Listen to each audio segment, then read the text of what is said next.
Pas facile à enchaîner 2 courses d'élan en 1 minute, surtout avec une bonne chaleur de ce soir.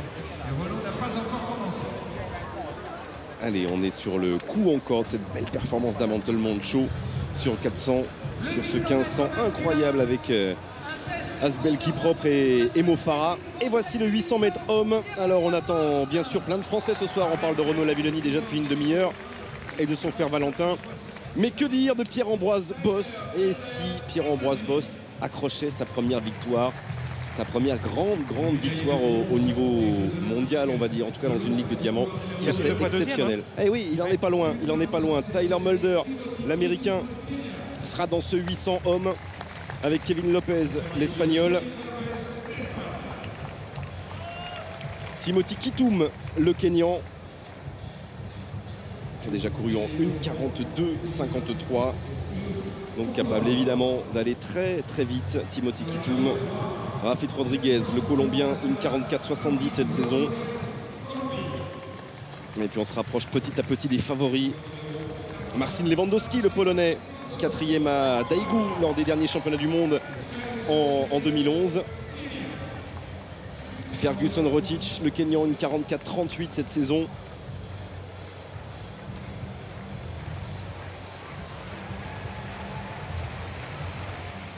Et puis Jérémia Moutaï, lui a couru en 1:43,90. Anaérobie en altitude.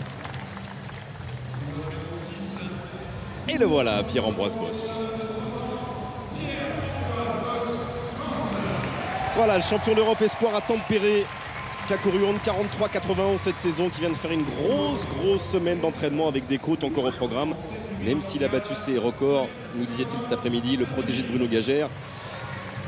Il a dû sans doute laisser beaucoup d'énergie. On va voir ce qu'il est capable de faire ce soir contre Dwayne Solomon et contre Matthew Scherer, les deux Américains aussi. Dwayne Solomon qui sera peut-être le plus rude adversaire pour Pierre-Ambroise. 4e des derniers Jeux Olympiques à Londres, Solomon. Bref, il y a beaucoup de monde.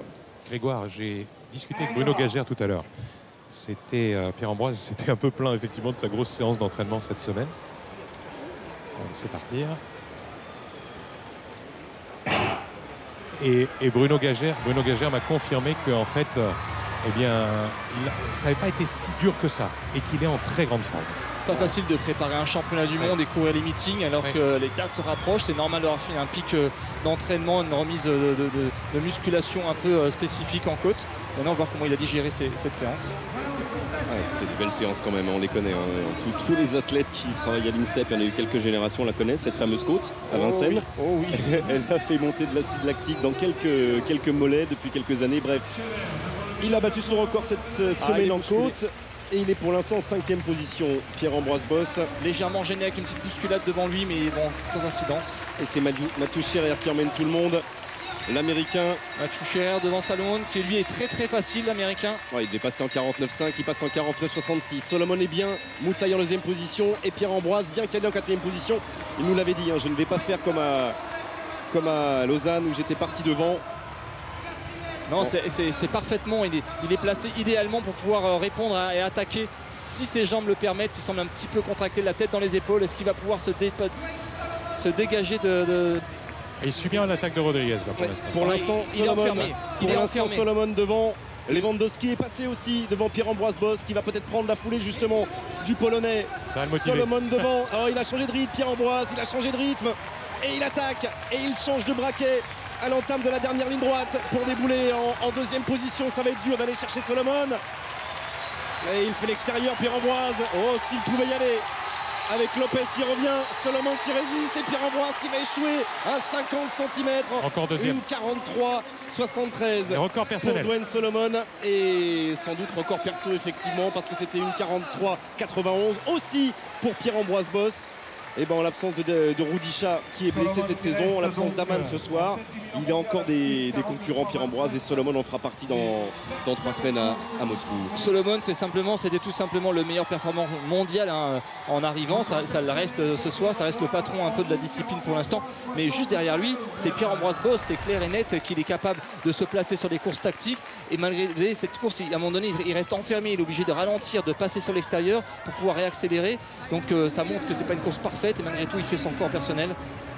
Il faut vous remettre de vos émotions. dans la foulée de Salomon qui pioche un peu sur la fin. Alors on regarde les chronos définitifs, une 43,76 effectivement pour Pierre-Ambroise. Bon, bah, après une semaine avec à nouveau beaucoup de travail, battre son meilleur chrono ici à Monaco.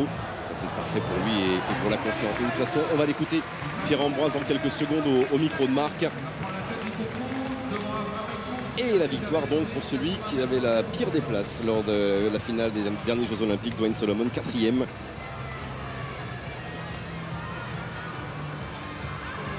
Et un peu de récupération là pour Pierre-Ambroise et 2e place encore on va dire, mais cette fois-ci avec le record de France Espoir que tu bats une nouvelle fois, une 43,76. Comment tu as couru? Parce que tu avais dit que tu n'allais pas faire comme à Lausanne, partir devant, hein, et ça a été une tactique de rester un peu pour l'instant derrière, même si ça allait vite. Oui, effectivement, je commence un peu à connaître les adversaires du gratin mondial comme prévu. Solomon mène la course, c'est très fort. Moi, il s'agissait de ne pas forcément prendre énormément de risques aujourd'hui. Simplement de rester à la corde, de faire 800 mètres, pas 810 ou 15. Je pense que c'est ce que j'ai réussi à faire. Même si c'est pas forcément évident de se placer. Je pense que j'ai gêné un peu certains adversaires. Je me suis excusé à l'arrivée auprès de Lewandowski. J'arrive à faire une bonne dernière ligne droite. Je suis très content aujourd'hui. Oui, c'est ça qui va être important parce que ce genre de course, oui, on le voit ici sur cette image. Voilà, tu es assez relâché là-dessus, hein, et il le faut face à Rodriguez. Hein. Effectivement, je le sens vraiment craquer. Solomon aussi, je pense que quand je suis vraiment dans les derniers 50 mètres, je pense à le battre.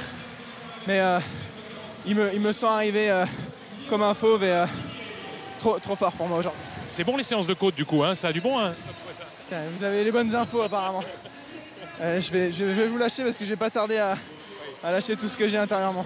On va te laisser récupérer. Bravo en tout cas Pierre-Ambroise. Super. Il a toujours le sourire, il a toujours un deuxième degré permanent sur lui-même et de l'humour. Et là, ça voulait dire qu'il est allé au bout. Hein. Il est allé au bout parce qu'il a beaucoup donné. C'est-à-dire que là, il va aller sûrement vomir tout ce que l'acide lactique lui retourne l'estomac. Et il était quand même à rire de sa course.